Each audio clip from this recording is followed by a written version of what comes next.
National Assembly Joint Committees on Appropriation have been holding public hearings to discuss federal government budget proposals in the past 4 years. This is the 4th edition and the objectives have not changed. The 9th National Assembly is committed to correcting this anomaly in budget cycle. As legislators, we have set out to be exemplary in the fulfillment of core functions, which includes legislation, representation, and oversight. We are hopeful that the budget will be passed before we go on Christmas break, by the grace of God. We're seeking an outcome at the end of this exercise, an outcome that will reflect the true federal character of Nigeria. No lopsidedness. Everybody has a part.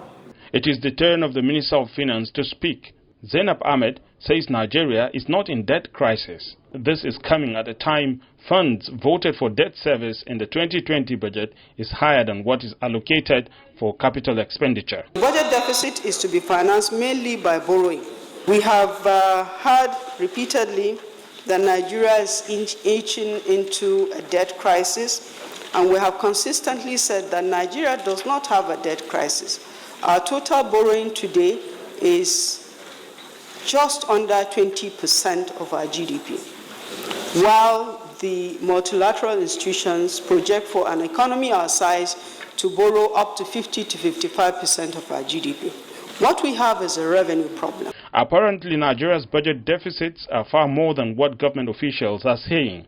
Professor Nazif Sanusi of the University of Abuja says the government must be innovative. The cost of capital project is one of the highest in Nigeria. There is no way people can come and be investing their money.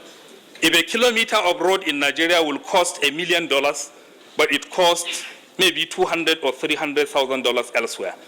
Nazif is also concerned about how officials come up with spending plans. I visited Indian Planning Commission. They have 600,000 villages and counties.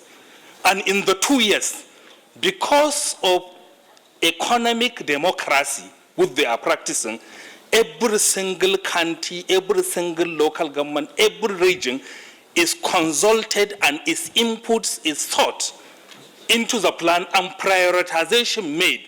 Eze Onyekere leads a Nigeria Pro-Good Governance organization, Center for Social Justice. He has been following budget processes in the country. For me and for most Nigerians who are discernible, we have to start from an acknowledging the bitter truth that Nigeria is broke. And that if we acknowledge that we are broke, we may not be able to pay our bills. That's the beginning and foundation of taking steps to resolve the problem.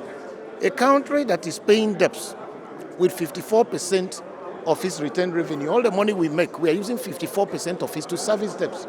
And the Honorable Minister says we are not broke, and he says we don't have a debt problem, that we only have a revenue problem. So these are one of the things I want to put in the right perspective. Conversation about the 2020 spending plan of the government is still ongoing. Funding solutions appear key. Hiram Lakadi, Gotel News.